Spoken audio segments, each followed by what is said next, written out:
Greetings programs, welcome to episode 21. Are animals people, and is it okay to eat them? No, and probably. No, they are not. But the second part is more tricky. So today we are expanding on some of the topics brushed upon in earlier videos about abortion and epistemology. Specifically, what makes a person a person. And we'll be looking at this some more in upcoming sci-fi and philosophical topics. So, as before, we should probably start with some definition. So what is an animal? Well, today we're talking about living creatures that we all recognize as animals. Cows, sheep, dogs, etc. And from the dictionary, the definition of an animal is thus: any of a kingdom, animalia, of living things including many-celled organisms, and often many of the single-celled ones, such as protozoan, that typically differ from plants in having cells without cellulose walls, in lacking chlorophyll and the capacity for photosynthesis, in requiring more complex food materials such as proteins, in being organized into a greater degree of complexity, and in having the capacity for spontaneous movement and rapid motor responses to stimulation. Dogs, cows, sheep, goats, all of which are killed and eaten someplace in the world, even cats. So that's the thing that happens. Now, the reason that we care is so that we can answer this one question: is this ethical? Clearly, we all recognize that there is some ethical consideration to be had here. Otherwise, there would not be ethical rules on how you may or may not slaughter animals. And while some of those are food safety issues, there are rules about how best to kill an animal that revolve solely around the welfare of the animal. Yes, the welfare of the animal that is about to be killed, or is being killed. So clearly there's something here. There are ethical concerns, otherwise no one would bother. So what is it? Pain. Now, it's pretty clear that our circle of concern is expanding. Go back 100 years or so and we were quite happily burning each other's villages, raping each other, and burning cats alive as a form of family entertainment. Yes, they really did that. See footnote number 1 for cat burning. Why? Well, they thought cats had no souls, and that being animals, the noises they made were no more than the crackling sounds that wood makes when it burns, and thus no more worthy of consideration than a log. So why is it that we don't feel the same today, or at least most of us don't? Well, because we know better. Even if we ourselves don't have a degree in neuroscience, we do live in a society where neuroscience is a thing, and it influences the rest of society.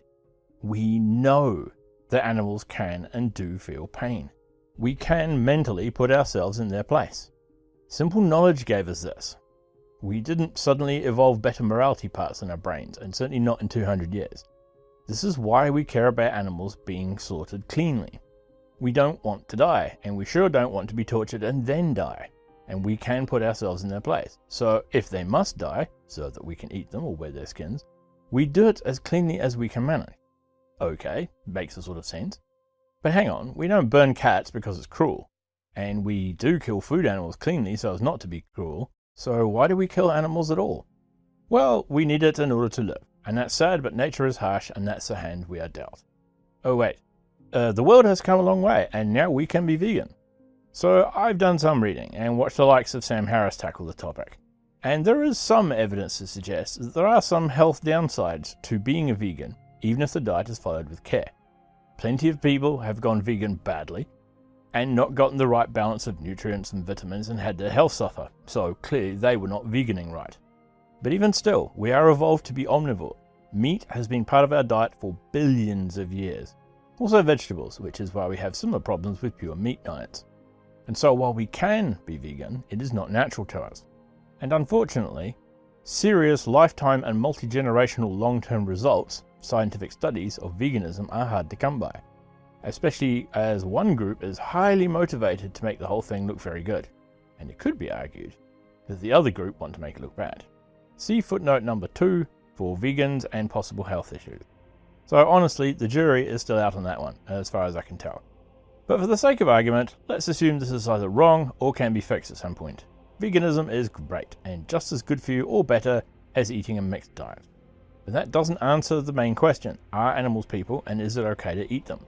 Well, I'm just going to take it as read that it's wrong to eat people that don't want to be eaten. And we can look into the ethics of making a pig that does want to be eaten some other day. See footnote number 3 for a pig that does want to be eaten. So, what is a person? Well, we know animals can feel pain, and those of us that pay attention to physics, oddly, know that animals have no souls, and neither do humans. So where is the difference? Why is it okay to turn a pig into delicious chops, but not the annoying neighbour? Well, basically, it's brain. The neighbour, no matter how annoying, is aware and intelligent on a human level, aware enough of death, and thereby desiring not to die. The pig may feel pain and avoid it, and is very intelligent as far as animals go. But as far as I know, it has no capacity to understand death, and thus desire to avoid it. The state of being a person, and thus worthy of human rights, is what we call personhood. See footnote number 3 for more details on personhood. But what is personhood? Well, it is the quality that defines you as a person beyond simple stimulus and responses. And that quality includes agency, self-awareness, intelligence, and consciousness. So what are all these things? Well, basically they're variations on the same theme, intelligence. You cannot be conscious without some intelligence. You cannot be self-aware without consciousness first, and you cannot have agency without some level of self-awareness. Otherwise you are not choosing anything, you are simply reacting to stimuli. So, intelligence is the ability to mentally process things, to think. The more complex and social the animal is, the more intelligent it is. And we saw why in video 18. There are more precise definitions, of course, but this will do for now. Consciousness is a state of having an internal awareness of the world, of having the ability to experience and feel and also reflect, of being aware of the world in a unique way, that there is a unique way to be you. Footnote number 4, consciousness. And then agency is somewhat simpler. It is the ability to make choices and decisions, the ability to act. So these are all things that animals don't have, right? Well, no. See footnote number 5 for articles on the theory of mind. It turns out that quite a few animals have culture, have morality, and even have a theory of mind. So it looks like I was wrong 2 episodes ago in episode 18 about humans being the only animals with a theory of what another person thinks. We just happen to be better at it, that's all. Same as being smart. We're smart, sure, so are monkeys. Not as smart, but they're pretty damn smart when you compare them to any other animal. And this similarity to us is why so many people are uncomfortable about killing and eating apes and monkeys, aka bushmeat. Because these are animals that are so intelligent that even though we are smarter, they may actually be people, in that they are conscious, self-aware, intelligent, and have some degree of agency. See footnote number 6 for ape culture. Lots of footnotes today. And that's where it starts to get tricky, because there are problems with all this. We can't be too strict with whatever set of rules we come up with. Why? Well, because if we do, we will end up taking personhood and its rights away from some of the less capable human people. If someone is not particularly clever, or self-aware or decisive, are we to strip them of their rights and assign them the status of animals? How would you feel if it turned out that you failed some test and were now considered basically a smart animal? And if we do not, how do we then deny that status to our cousins, who in many ways may actually be more capable than the least capable of us?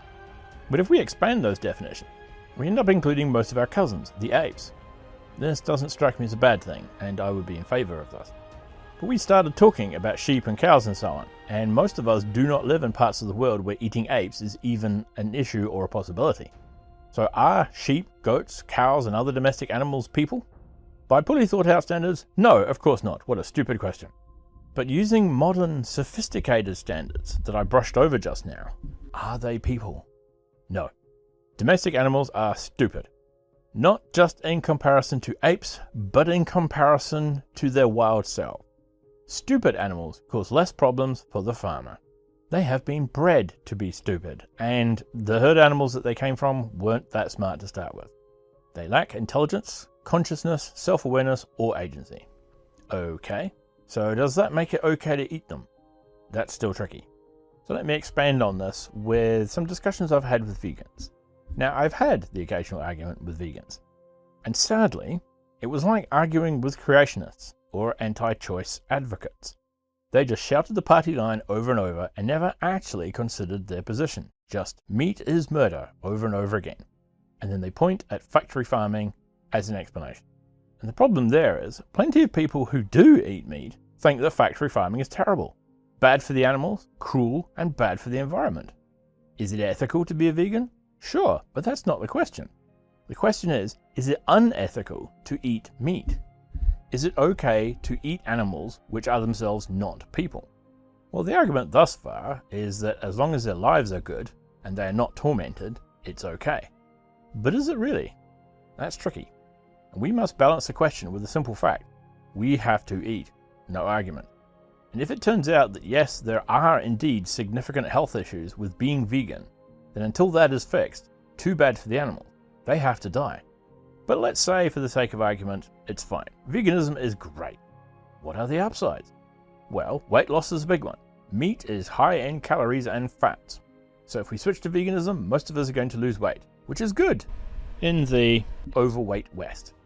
And all that potential or actual agricultural environmental damage goes away. No more methane, no more sewage runoffs, no more paddock damage, etc. And that land can be used to grow beans and corn and soy and so forth, which will feed more people, as meat is inefficient in terms of energy expended per calorie that actually goes into your body. And it fixes another awkward problem. We no longer have to kill animals to feed ourselves and possibly feel bad about that. So far, so good.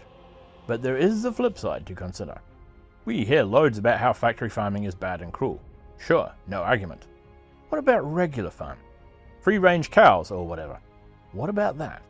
And here is the thing I've never seen anybody consider. What about the natural life of the cow? Now, my folks have a small farm out in the hill. A few cows, some goats and some sheep. Not very commercial, but it keeps them in meat and milk and cheese and makes a few bucks to them every now and then. And those animals are happy within the bounds of being animals. Their lives are good. They're healthy, well fed, well cared for, occasional trips to the vet, and they are safe from predators. Now contrast that life with the natural life of a wild cow, with no human interference at all. With no limits on breeding, the animals will breed until they are the absolute limit of what the environment can take. They will always be hungry. If they are ever well fed, they will breed until there are more of them, until they are hungry again. They will suffer from parasites. Go look that up, there's some really horrific ones. And they will be constantly hunted by the maximum possible number of predators that the environment can take. Any illness or injury, and they will either suffer and die, or be singled out by predators and eaten alive. It will be a short life filled with hunger and fear, followed by being eaten alive. Because that is the natural process. Contrast that with the life of a domestic cow, sheep, or whatever. And we are assuming that they are being killed early in their life for their meat. In the case of sheep or dairy cows, they will be left alive to live a long and healthy life. Exact statistics are hard to come by, but most well cared for domestic animals live long lives compared to their wild counterparts. But then we must ask ourselves, is a long life full of hunger, sickness and fear, assuming they have the long life, better than a shorter, happier one? Would you want to live as a homeless person for 100 years, or as a wealthy and happy person for 50? I don't know. But I think it is fair to say that in terms of happiness, a well cared for domestic animal is a better quality of life than a wild one, even if that life is cut short. With a human, we would have to worry about the level of fulfillment in a domesticated life versus the freedom to go our own way. But we are talking about herd animals. That is not an issue for them. As long as they have food and are not being eaten by lions or wolves, they are animaling good. And this is where my story about ethical non-vegans comes in. My flatmate has a sister, and she's very cool. Probably got all the cool genes from his generation, which explains a lot about him. And she's solidly alternative. Piercings, dreadlocks, tattoos, and she's a vegan. But she and her family got a job looking after a small farm. And the sheer number of animals that regularly died from natural causes on that farm led them to end up abandoning the vegan lifestyle. There were just too many calories going to waste otherwise. So they ended up eating meat again. Yeah, for ethical reasons. But that still doesn't answer the question, is it okay to eat animals? Well, like all complex moral issues, the answer is, depends on your point of view. If you're like the ethical non-vegan family just described, there is no moral issue. You're looking after the animals and essentially politely scavenging the dead. No issue there, you're not killing anybody. But is it okay to keep animals for the express purpose of killing them and eating them? Well, I don't know. There's no absolute authority here, only opinion. But in my opinion, if the life they lead is better than that which would be obtained in the wild, then the trade-off of a short but content life versus the natural struggle for survival that exists in the wild, then yes, it is ethical. And we have to ask, if we all go vegan tomorrow, what happens to the animals? It costs money to maintain them, and most of them have been bred for thousands of years to be domestic, and that was a fine trade-off when we had a use for them. There's nowhere for most of them to go now. They will just be killed off anyway, simply because where are you going to put them all now that we don't need them anymore? This is something we have to think about, because vegan revolution or not, this is going to happen. Why? Frankenspam. Oh right, that's going to kill veganism too. See, as with many other things, we live in a very special time.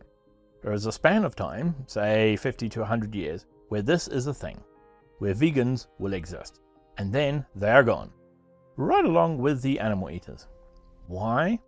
Because we can grow meat in a tank now. No, not corn, real actual meat.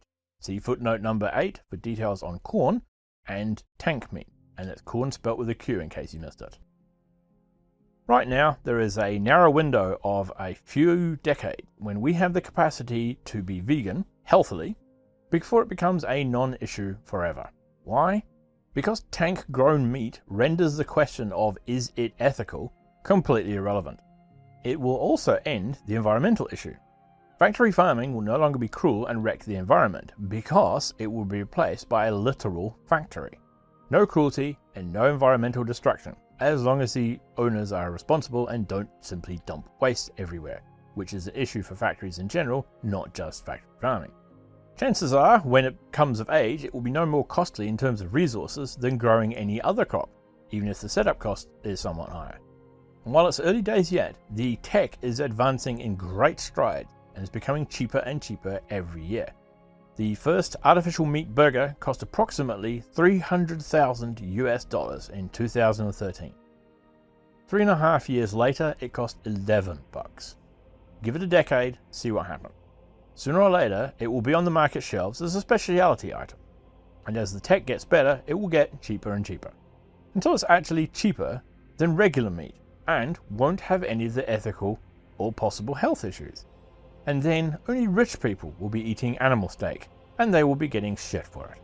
And then, being vegan will be just some odd lifestyle choice, like refusing to eat the blue M&M, which means that this is a temporary issue.